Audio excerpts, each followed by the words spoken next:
qué tanto interés le estén poniendo a Paraguay ahora es algo nuevo, sí. Estamos acostumbrados a ver noticias de otro lado y ahora nosotros por fin somos noticias.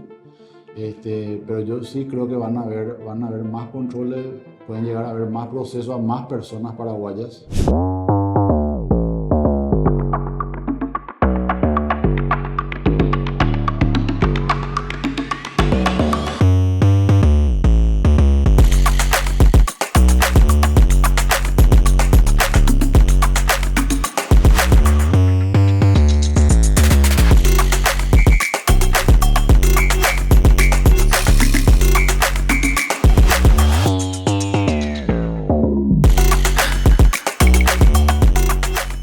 Enero se cerró de una forma bastante explosiva en Paraguay, esto luego de que el embajador de los Estados Unidos en nuestro país anunciara la inclusión de Hugo Velázquez, el actual vicepresidente de la República, y de Horacio Cartes, el expresidente, en la lista de personas físicas y jurídicas sancionadas por el Departamento del Tesoro del gobierno norteamericano.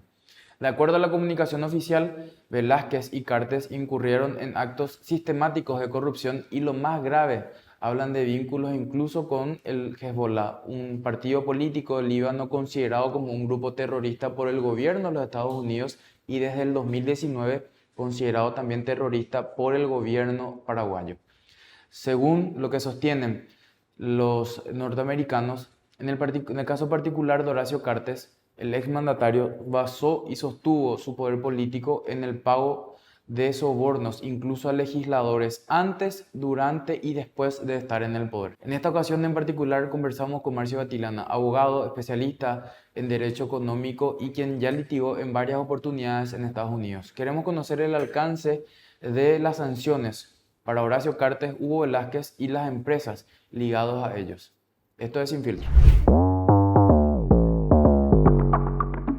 Doctor Marcio Batilana, ¿cómo estás? Buenas tardes, Juan, ¿y cómo te va? ¿Todo bien? Gracias por aceptar la invitación a conversar un poco acá en la redacción. Bueno, sin pedirte un detalle de tu currículum, ¿verdad? Pero un abogado especializado en litigio, delito económico y también que tuvo la posibilidad de litigar incluso en Estados Unidos, ¿verdad? Sí, así es. Bueno, sí, soy abogado desde hace poco más de 15 años. Ya tampoco me da, me parece. Tengo una maestría que hice en Europa. Y sí, trabajé para el gobierno americano un tiempo, trabajé para el Departamento de Justicia durante un par de años y luego también trabajé para la Agencia de Cooperación Internacional USAID Paraguay en el programa Umbral hace ya más de una década atrás. Y desde entonces me dedico a litigar, al litigio privado y he tenido experiencias de litigio tanto aquí en Paraguay como a nivel internacional en Estados Unidos, defendiendo a paraguayos que tuvieron investigaciones en Estados Unidos. Cuando nos encontramos ante situaciones como la actual, en la que el expresidente Horacio Cartes y el actual vicepresidente de la República son sancionados e incluidos en esta lista OFAC, de listas de empresas y personas sancionadas, primero, ¿qué significa que una persona esté incluida, digamos, dentro de esta lista de sanciones? Bueno, hay que entender que el sistema de sanciones, te adelanto, estoy escribiendo justamente un artículo sobre esto, empecé el año pasado con el tema de Rusia porque vi que eso le iba a afectar a Paraguay, las sanciones que se le impusieron a Rusia porque Paraguay comercia con Rusia, comerciaba. Hay que entender que el sistema de sanciones es algo muy, pero muy antiguo. Lo más moderno que podemos citar es incluso ya de la época de la Primera Guerra Mundial, pero incluso data de la época de Grecia, ya, que son sanciones de sistema de mecanismos que permiten a ciertos gobiernos, con cierto poder obviamente, establecer sus propias políticas más allá de sus fronteras. Todos conocemos y habremos escuchado hablar del embargo a Cuba, por ejemplo. Ese es el más famoso que conocemos, pero hay muchísimos otros que nosotros no sabemos. Si te fijas, y si le invito a la gente que entre a la página de la OFAC, van a ver que las sanciones a Irán, por ejemplo, son así, páginas y páginas y páginas de distintos tipos de sanciones que se le van poniendo. Pero, ¿qué significa la sanción? Respondiendo a tu pregunta, significa, a partir de ahora, el gobierno americano te considera a vos, si me permitís, Juanqui, te considera a vos, Juanqui, que vos sos una persona de riesgo, esto, y que contigo no se puede hacer ningún tipo de negocio. Y esa es la sanción para la persona. Puede ser la sanción a una persona física, jurídica, o a un país también. ¿Y qué ocurre ahí a partir de entonces? A partir de ese momento, cualquier empresa con interés en Estados Unidos, cualquier empresa de origen en Estados Unidos o cualquier empresa que cotiza en bolsa en Estados Unidos, está vedada de trabajar o hacer algún tipo de gestión con cualquier persona de la lista. So pena de ser sancionada esa persona extraña, no la lista. Entonces, usé este ejemplo para un poco coloquial, pero es básicamente una especie de inforcón penal internacional, para que se entienda en paraguayo, ¿verdad? A partir de que está ahí, vos corres el riesgo de trabajar. No quiere decir que te haya pasado tampoco algo, o sea, no quiere decir que si vos ahora mismo comerciás con cualquier persona de la lista, sea paraguayo, sea quien quizá, que mañana van a venir, te van a patear la puerta de tu casa y te van a allanar y te van a llevar preso. No, significa que asumiste un riesgo que no sabes cuándo puede tener una consecuencia o puede que no tenga ninguna consecuencia. Pero lo que sí hoy significa el estar en la lista OFAC es de que se tiene vedada cualquier tipo de trabajo por parte de empresas americanas o ciudadanos americanos con personas sancionadas. A menos de que esas personas sancionadas no solo están en la lista, sino que tienen también prohibido utilizar el sistema financiero de los Estados Unidos, es decir, tienen prohibido utilizar cuentas en dólares. Eso es muy interesante, doctor. ¿Por qué al hablar, o sea, por qué yo no podría usar como paraguayo una cuenta en dólares estando sancionado por más que esté en Paraguay, ¿verdad? O sea, mucha gente no entiende por qué esa imposibilidad. Te explico. Lo que ocurre es que el sistema financiero americano está respaldado y funciona y administrado por el propio gobierno. En este caso, el Departamento del Tesoro tiene toda una división que es la que gestiona cómo funciona el sistema financiero digital. Así como nosotros tenemos acá que el Banco Central regula el CIPAP y demás cosas, bueno, algo similar a eso, pero en mucho mayor escala, tienen en Estados Unidos. Y toda cuenta en dólares en cualquier parte del mundo tiene corresponsalía, es decir, tiene una oficina con sede en Estados Unidos que es la que le permite hacer las transacciones. Dado el ejemplo más fácil y sencillo, vos tenés una cuenta, Juanqui, acá en un banco local, paraguayo, de capital paraguayo 100%, habilitas una cuenta en dólares, ok, y luego te vas a habilitar una segunda cuenta en dólares en el mismo banco. Y vos ahora mismo entras a tu teléfono a la aplicación y si voy a transferir $100 de mi cuenta 1 a mi cuenta 2. Eso, ¿qué hace? Hace una triangulación. Vas hasta Nueva York al corresponsal y baja electrónicamente. Hay discusiones de muchos que te dicen no es así, no todas las transacciones pasan, solamente algunas, la mayoría. Bueno, fantástico. Si vos decís mayoría, cuando hablas de mayoría estás hablando del 51% al 99%. Es un margen grande, ¿verdad? La regla es, si vos usás moneda en dólares, no importa dónde la uses, el gobierno americano tiene, bajo ley luego, establecido que ellos tienen competencia, porque es su moneda. Ellos tienen soberanía sobre su moneda y es su moneda nacional. Así como nosotros tenemos soberanía sobre el guaraní, ¿verdad?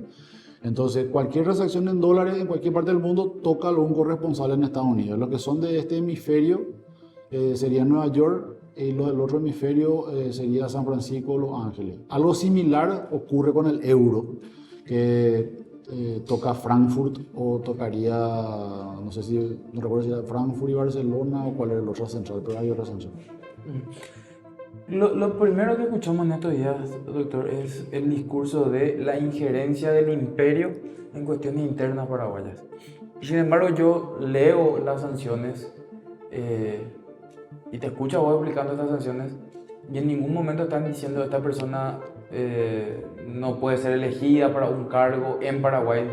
Ellos están diciendo en nuestro territorio y con nuestro dinero no pueden hacer ningún tipo de transacción. Correcto. O sea, no existe tal injerencia en todo caso. Bueno, lo de injerencia o no ya es una cuestión interpretativa de cómo uno le dé el peso a la noticia, porque esa es la realidad, es una cuestión de imagen. Ahora, respondiendo a tu comentario, hay que poner un poco de contexto a esto. Estas sanciones se dan en función a una ley que es la ley Magnitsky del año 2012. Magnitsky, ¿quién fue? Magnitsky fue un auditor abogado ruso que descubrió un desfalco de $240 millones en Rusia. Lo investigaron a él por haber denunciado el desfalco, estuvo preso, estuvo en prisión preventiva, y la ley rusa establece de que una persona puede estar en prisión preventiva hasta un máximo de 12 meses. Faltando días para que se cumpla sus 12 meses y él salga en libertad, fallece, supuestamente de un problema del corazón. Luego en la autopsia el propio Kremlin determina de que él realmente falleció a raíz de golpes y torturas que tuvo. Se investigó y se descubrió que sí, efectivamente hubieron agentes rusos que lo torturaron y lo mataron. A partir de ahí hubo todo un movimiento y el gobierno americano saca una ley, que se llama la ley Magnitsky, en la cual le sanciona a esos rusos que fueron ciudadanos, funcionarios rusos que fueron identificados, y le dice que ustedes cometieron graves actos de violación de derechos humanos y de corrupción, y por ende ustedes son personas no gratas para los Estados Unidos, tienen prohibido la visa, tienen prohibido utilizar el sistema financiero y una serie de cuestiones más. Luego, esa propia ley se amplía y dice vamos a aplicar esta ley a nivel mundial, no solo para los rusos, y ahí nace el sistema de sanciones Magnitsky. En el 2017, diciembre de 2017, Trump saca un decreto, el 13818, por el cual regula la ley y declara en estado de emergencia mundial la corrupción y corrupción y violación de derechos humanos, y que Estados Unidos va a aplicar esa ley cada vez que crea pertinente. Ese decreto estuvo vigente hasta diciembre de 2021, que Biden sacó otro decreto volviendo a decir que estaba vigente. Simplemente copió y pegó. Una ampliación. Una ampliación del plazo de duración, ¿verdad? Bueno, ¿por qué toda esta explicación, Juan? Porque ese decreto establece las 3 fases de aplicación de la ley Magnitsky. Las primeras 2 fases son administrativas y son netamente de carácter unilateral por parte del gobierno de los Estados Unidos.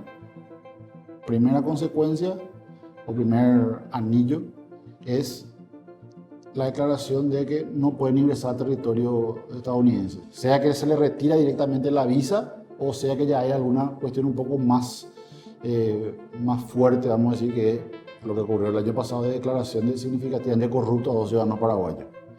Y a partir de ahí le dicen, usted no puede entrar más a territorio nacional. Y eso es una cuestión netamente administrativa y es una cuestión, sí, de carácter diplomático, político, en el sentido de una decisión política, no de político partidario, sino de política de Estado, de decir, bueno, yo no quiero más que esta gente entre mi país. Y es total y absolutamente unilateral y es, como decimos acá, la casa se reserva derecho de admisión. No le puedes discutir eso. Claro, como que nosotros no le queramos entrar en el territorio paraguayo. Y ellos dicen, y justamente la ley y el decreto reglamentario establecen de que ellos necesitan tener suficientes elementos de convicción para ellos, para el estándar de ellos, para tomar la decisión. ¿Qué es eso? Si solamente son publicaciones periodísticas, si son testigos, si son videos, si son fotos, ¿qué es? Eso ya es una cuestión de valoración subjetiva del sistema de ellos. De que existe un dossier, archivo, para no usar la palabra expediente, de que existe algo que justifica, existe. Está. De que te tengan o no que mostrar previo a tomar la decisión, no tienen por qué hacerlo porque es una decisión unilateral del país. De que te pueden mostrar si vos te vas y cuestionás y querés arguir al respecto, lo puedes hacer, tenés que irte allá. Esa es la parte del Departamento de Estado, prohibición de visa. Luego el segundo anillo, la segunda etapa de la ley es, consecuencias financieras económicas, que es lo que ocurrió la semana pasada aquí. Estas mismas 2 personas fueron declaradas dentro de la lista OFAC como personas significativamente designadas entidades especiales y que por ende entran a la lista y no pueden volver a tener cuenta en dólares, no pueden operar en dólares, no pueden comerciar en dólares, ni tampoco tener relaciones con ciudadanos americanos, relaciones comerciales. De vuelta, otra decisión administrativa absolutamente unilateral, también documentada.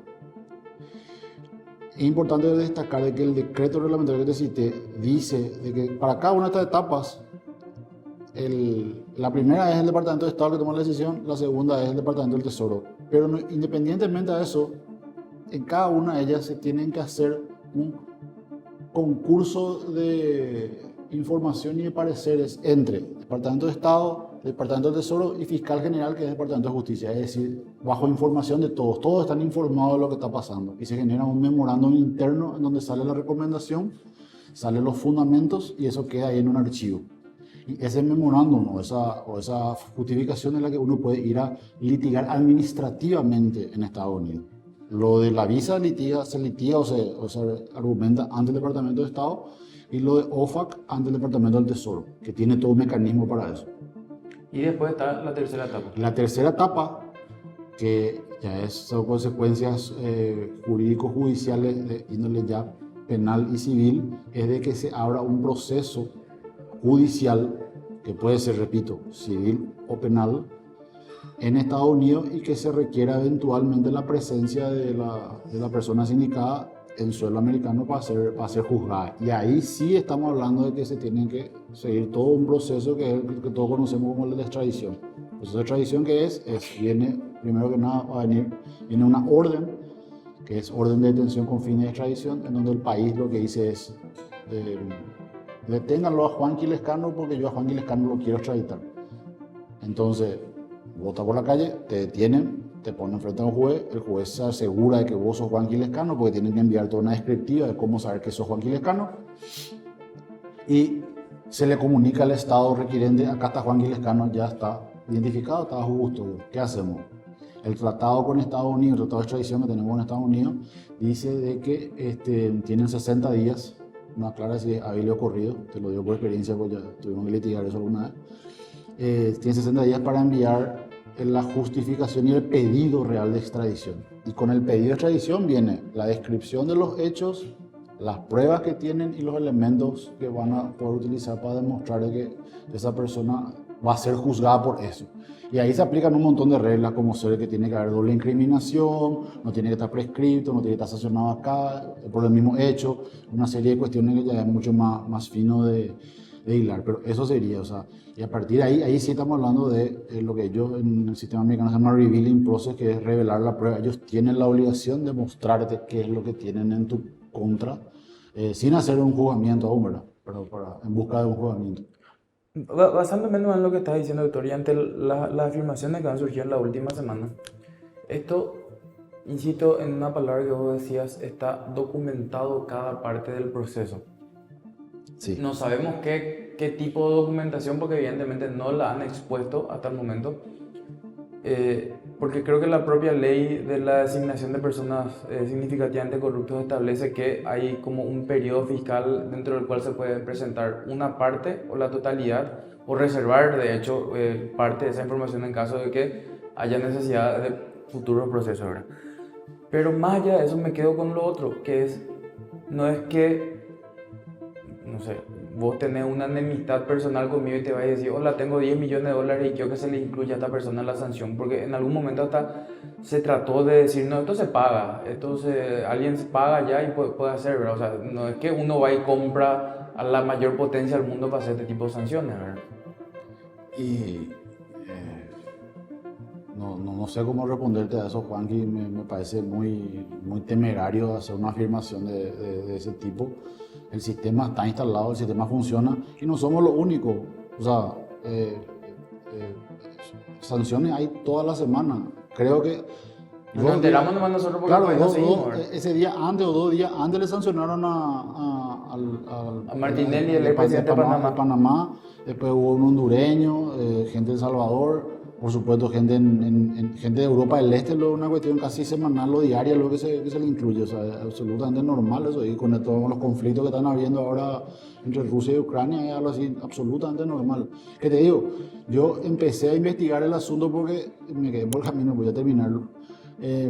Respecto a justamente cómo iban a afectar las sanciones a Rusia para el comercio paraguayo del tema de la carne, porque realmente hubieron bloqueos de pagos en función a que no se puede proveer más nada a Rusia. Cualquiera que le provea algo a Rusia puede ser sancionado.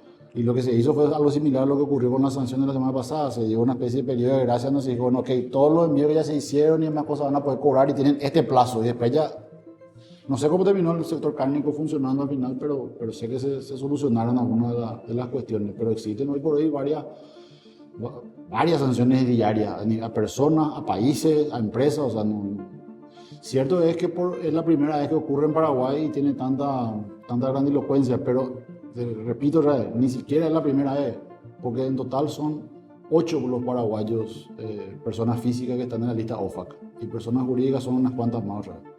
Porque están. Y vos podés entrar a disgregar y va a ver por país y te sale ahí quiénes son. Cuando hablamos de este periodo de gracia de 60 días, doctor, ¿qué es lo que pueden hacer estas personas durante este tipo? O sea, ellos pueden hacer cualquier tipo de transacción en dólares o tienen, digamos, no, solamente esto puedes hacer durante estos 60 días. El comunicado incluye 2 documentos que son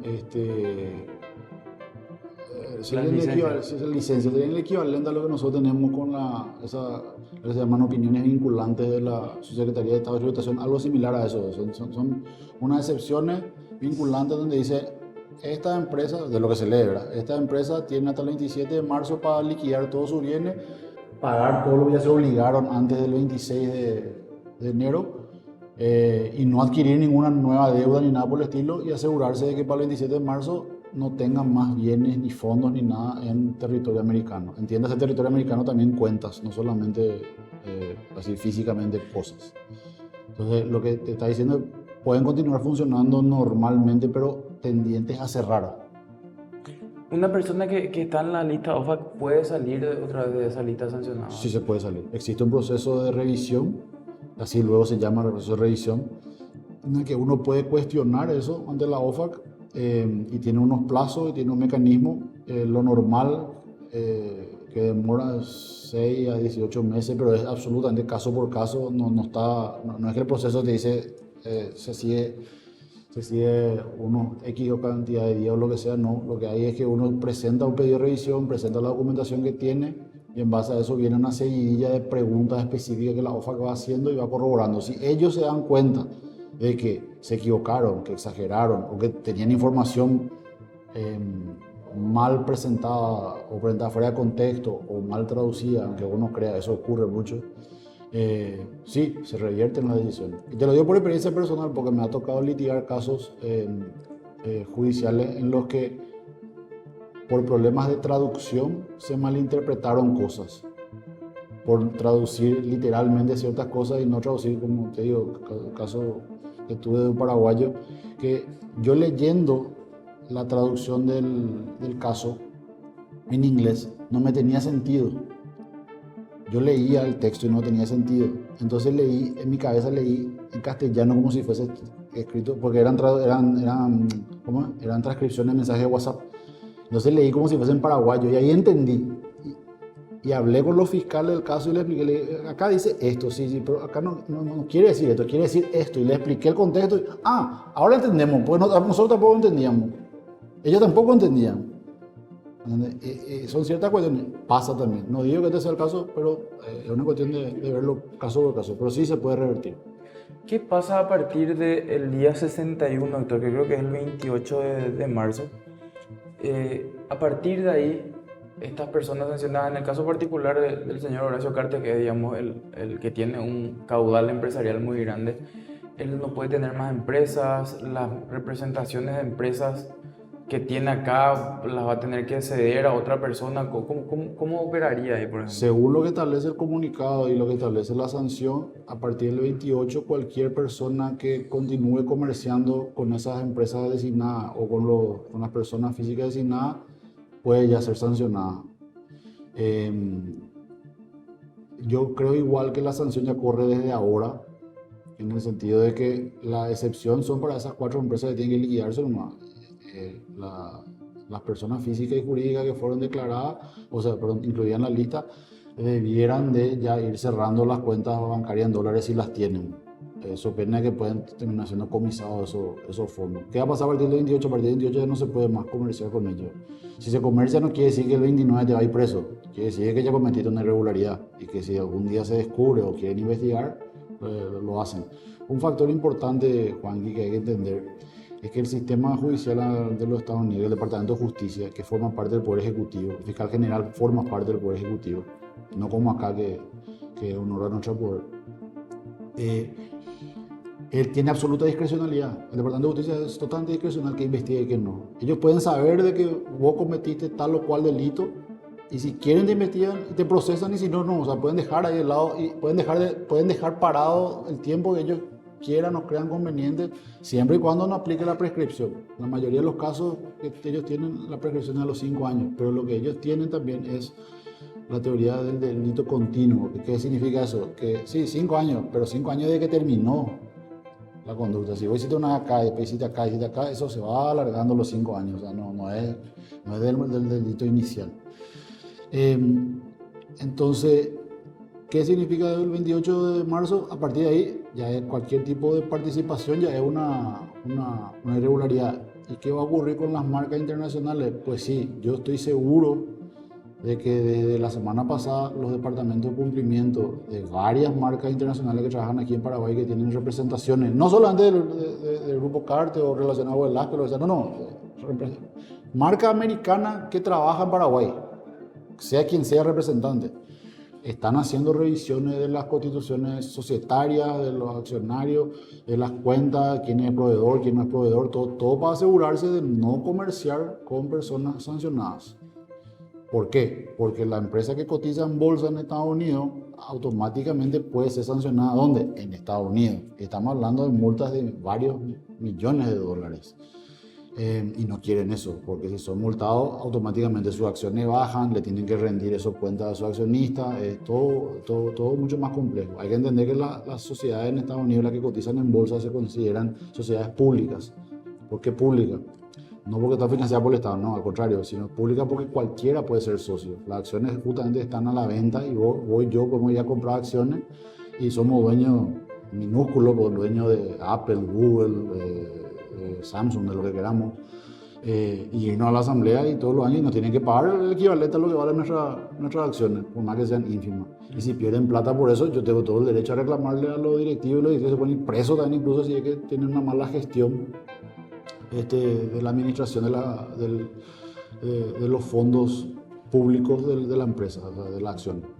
En el caso particular de estas sanciones, doctor, por ejemplo, lo que todos leímos, de hecho el comunicado habla de prohibiciones para sociedades en las que el señor Horacio Cartes tenga un porcentaje del 51% o superior. 50 más, sí. 50 más.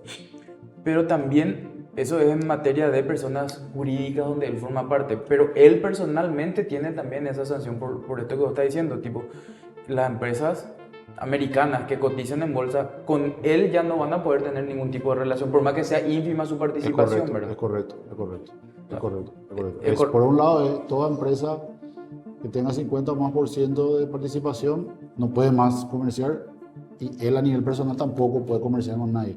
Y un detalle interesante que no deja pasar, el comunicado también habla, estas son las empresas que identificamos, y dice, si existe otra empresa que tenga algún tipo de relación con estas personas, también tienen plazo hasta el 27 de marzo para presentarse a OFAC, y OFAC le va a decir cómo liquidar o cómo desligarse del asunto. O sea, le están instando, porque si para el 27 de marzo se descubre que, qué sé yo, o sea, también había otra empresa con cierta participación o algo por el estilo, esas empresas también pueden ser sancionadas y las personas vinculadas a esas empresas también podrían ser sancionadas, si es que no se presentan a tiempo ante la OFAC a explicar la situación.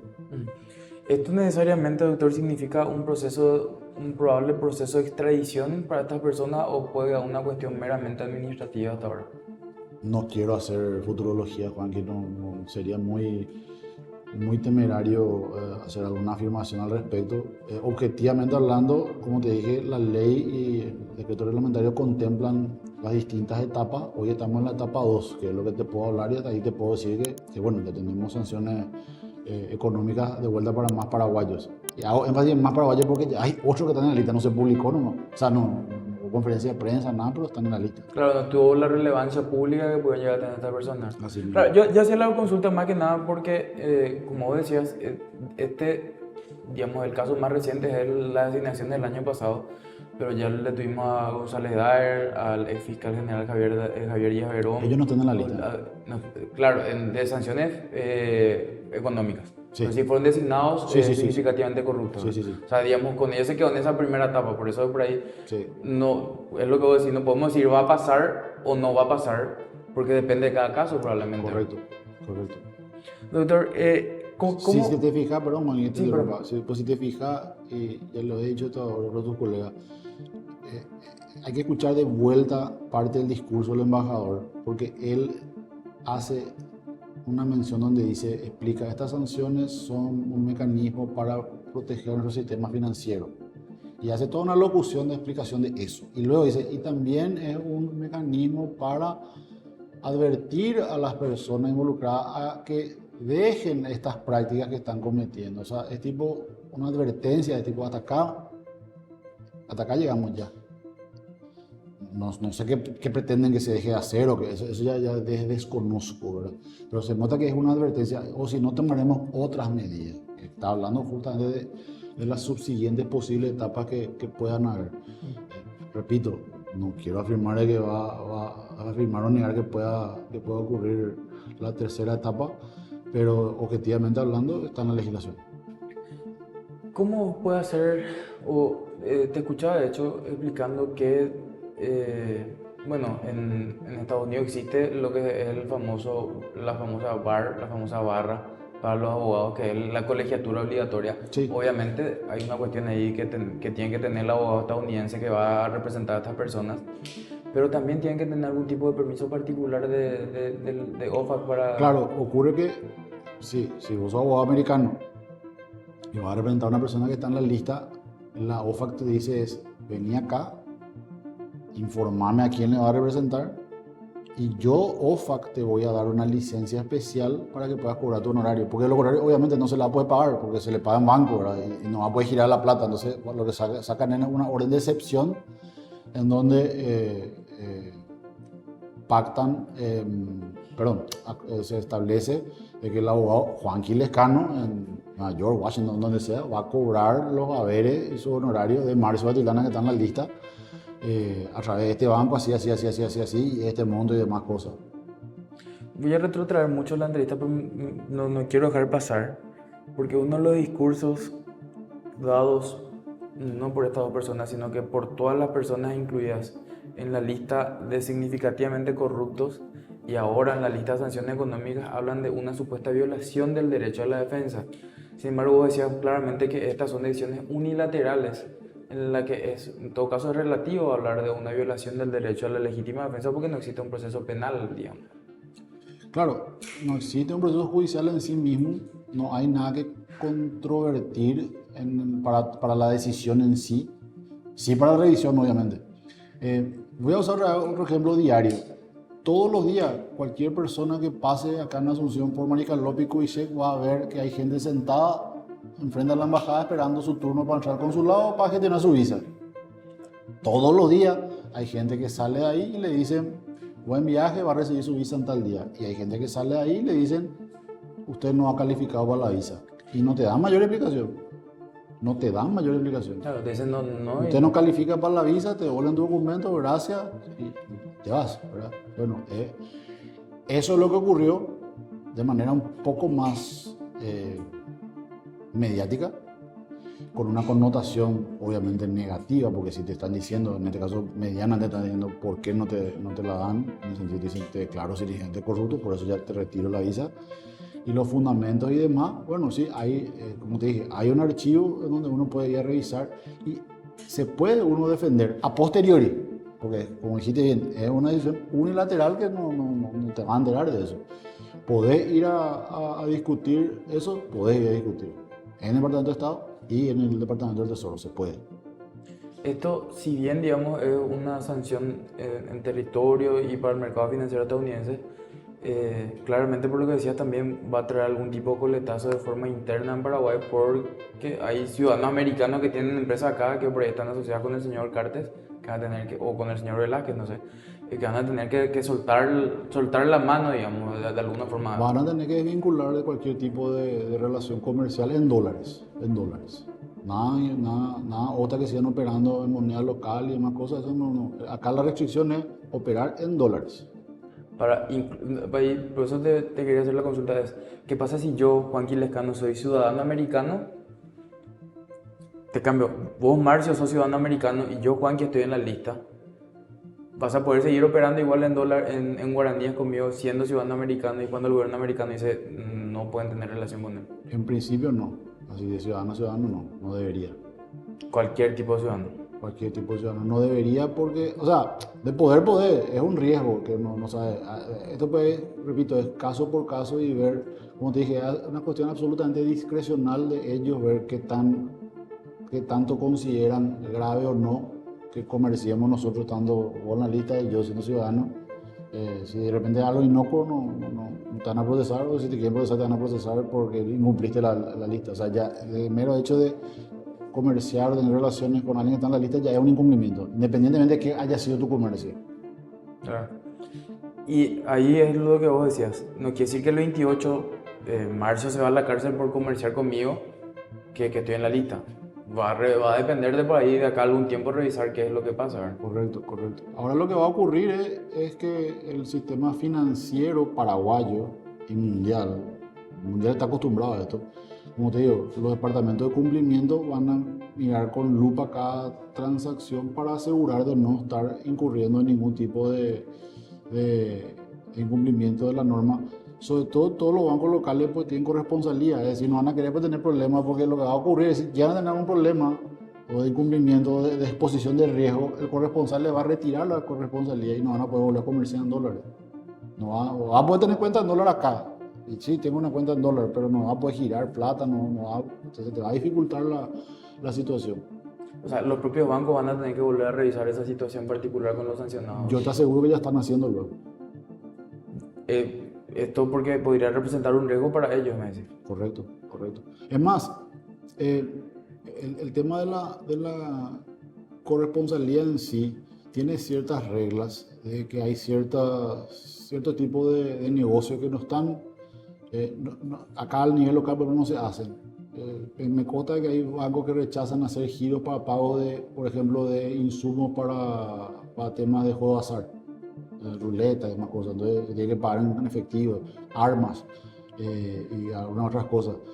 Pero eso no es porque no se pueda hacer, o eso no es porque el banco no tenga capacidad de hacer. No, eso es porque hay ciertos negocios o tipos de negocios que tienen un estándar de cumplimiento y de costo en riesgo administrativo muy superior al normal. O sea, no es lo mismo, no es lo mismo decir yo vendo arroz que yo vendo máquinas de casino. ¿Me explico? Entonces, ¿qué te dicen los corresponsales de los bancos internacionales? Ok, vos banco paraguayo, querés hacer transacciones de pago de arroz, pero también querés hacer transacciones de pago de máquina de casino, no hay ningún problema. Para el de arroz esta es la tasa, pero para la máquina de casino esta es la otra tasa. Y tienes que pagar este seguro y este otro reaseguro y este otra cosa. ¿Por qué? Porque es otro mercado, es otro tipo de riesgo, otro los niveles impositivos y demás cosas. Entonces te suben los costos. ¿Y qué ocurre?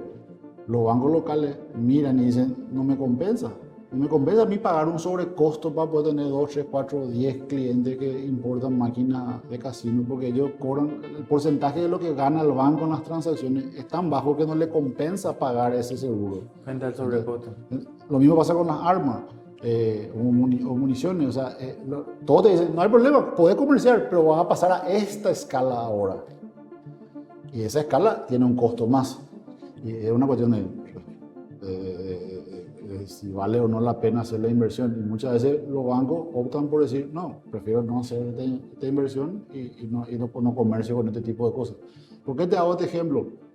Porque eso también va a empezar a ocurrir lastimosamente a nivel país con marcas que van a decir, sí, está bien, pero prefiero nomás no arriesgarme en Paraguay.